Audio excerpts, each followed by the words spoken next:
immersion 4, Slavifia. Slavifia, deuxième scientifique.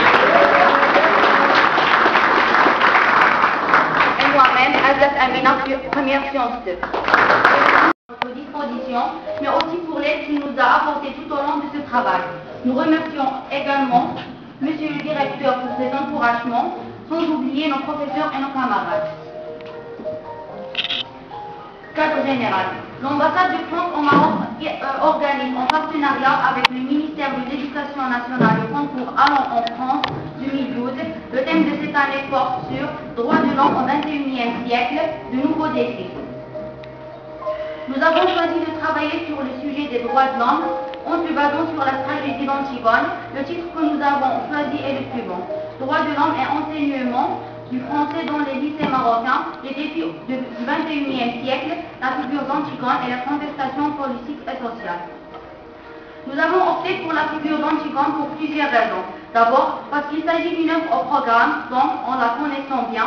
Ensuite, nous considérons qu'elle est toujours d'une brillante actualité, notamment avec les mouvements de contestation qui secouent actuellement le monde arabe.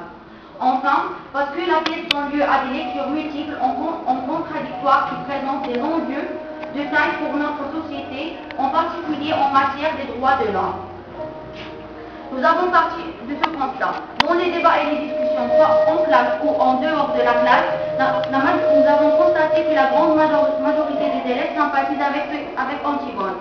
Ils trouvent que c'est une jeune femme brave et courageuse et qu'elle a sacrifié sa vie pour défendre ses idées et ses convictions. Mais, paradoxalement, ils oublient que c'est aussi une jeune femme qui refuse le dialogue et qui prend la violence et la mort. Nous avons donc décidé de mener une enquête auprès des élèves de la première année pour voir les jugements que portent nos camarades sur les mouvements de contestation politique et sociale menés par une partie de la jeunesse marocaine à travers le pays. Ensuite, de comprendre la perception qu'ils ont du personnage d'Antigone, considéré tour à tour comme une victime d'un pouvoir tyrannique et comme une terroriste qui font la violence et la haine. Enfin, de voir l'intérêt que pourraient avoir les nouvelles technologies de l'information et de la communication dans la défense des droits de l'homme. La problématique. Quelles sont les valeurs que nous voulons transmettre à nos jeunes lycéens? La violence, l'extrémisme et le terrorisme, ou le dialogue, la tolérance, le respect mutuel et l'ouverture sur l'autre. Un personnage comme Antigone, par sa tendance extrémiste et sa folie suicidaire, peut être considéré comme un modèle à suivre? Pour répondre à ces questions, je passe la parole à mon camarade Imen Zay, qui va vous présenter les deux facettes de ce personnage étrange, à la fois fascinant et effrayant.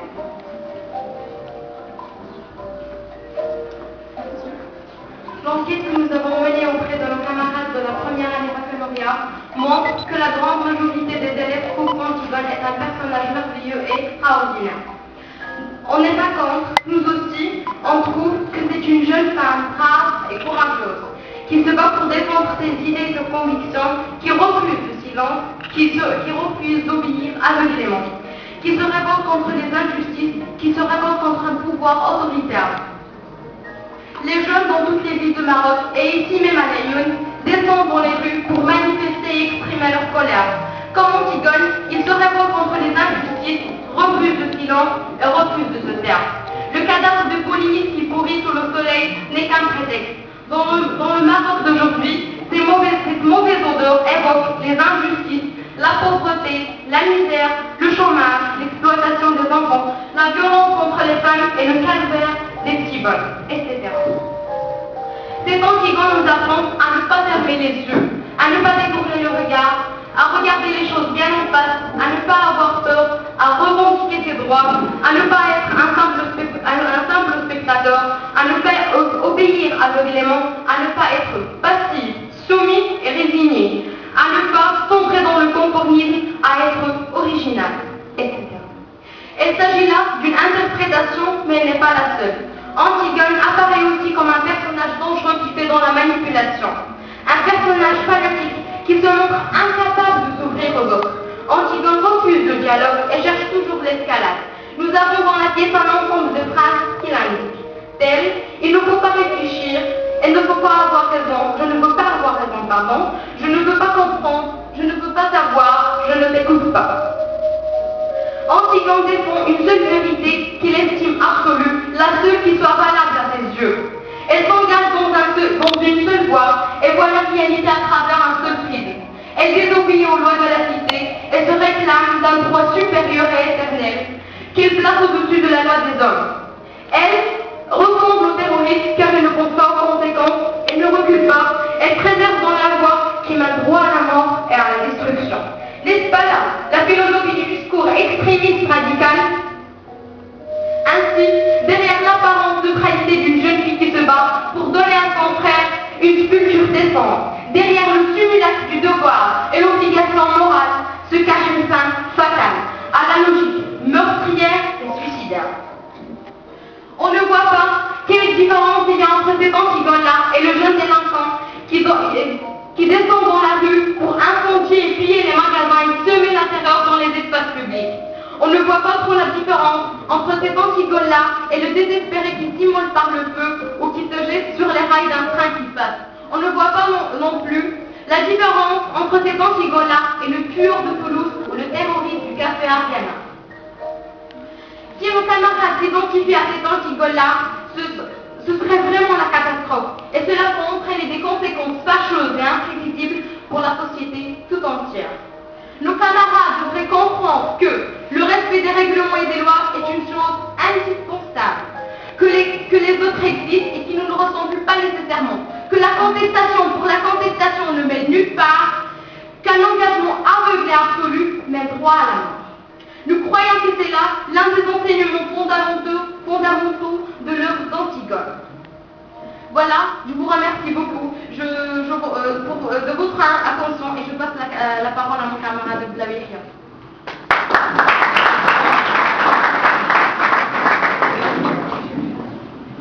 Si j'avais à schématiser les interventions de mes deux camarades, je dirais non au silence et non à la violence. Antigone, personnage qui a traversé les siècles, nous apprend à refuser la culture du silence.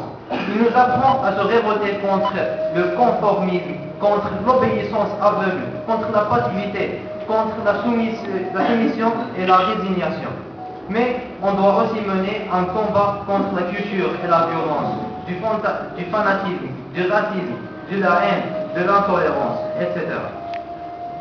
À nous donc de choisir l'Antigone qui correspond le mieux à notre projet de société. Celle qui rompt définitivement avec la violence et qui accepte le dialogue et le débat. Celle qui refuse le silence et qui se bat pour faire triompher les valeurs d'ouverture et de progrès. Une Antigone qui proteste, qui conteste, qui exprime son point de vue, qui descend dans les rues pour manifester, mais pacifiquement et dans le cadre du respect de la loi.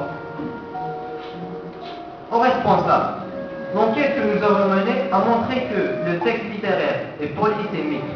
Il se prête à plusieurs interprétations et le message qu'il transmet peut être une arme à double tranchant. Il est donc important d'être vigilant sur les contenus des œuvres au programme car les déviations et les dérives idéologiques sont possibles. Nous appelons aussi nos professeurs à ne pas imposer leur goût, leur choix et leur idéologie, à promouvoir les valeurs universelles qui dépassent leurs convictions personnelles, à favoriser l'exercice de la démocratie et la culture des droits de l'homme dans leur classe.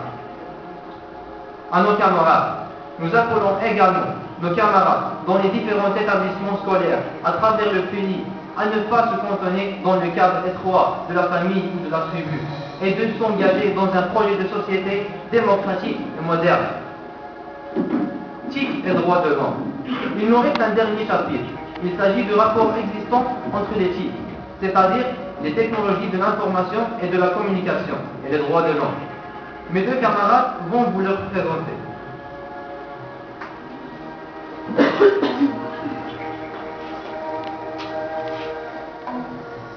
La démocratisation de l'accès à Internet a provoqué des changements considérables dans notre société. L'écrasante majorité des élèves interrogés lors de ces enquêtes utilisent quotidiennement Internet et disposent d'un téléphone portable. Cela facilite les échanges et la circulation de l'information à travers les appels ou les SMS et la communication à travers les réseaux sociaux tels Facebook ou Twitter. Le téléphone portable, nouvelle génération, offre plusieurs options, notamment la caméra et l'appareil photo. Il est efficace pour dénoncer toutes les formes d'injustice sociale et d'atteinte aux droits de l'homme, car il est de les déposer dans son blog, sur sa page Facebook, sur YouTube, etc. Donc nous avons toujours en tête les images prises par les jeunes activistes de Tunis, du Caire, etc. Grâce à cet univers numérique, les jeunes disposent désormais d'une force de mobilisation incroyable qui dépasse des syndicats et des partis politiques.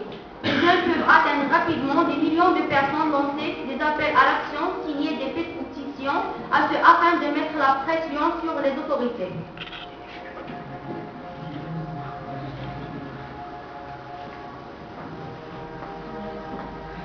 Il faut noter également que le droit à l'information a enregistré des progrès spectaculaires, notamment avec l'Internet à haut débit et l'apparition de la presse électronique.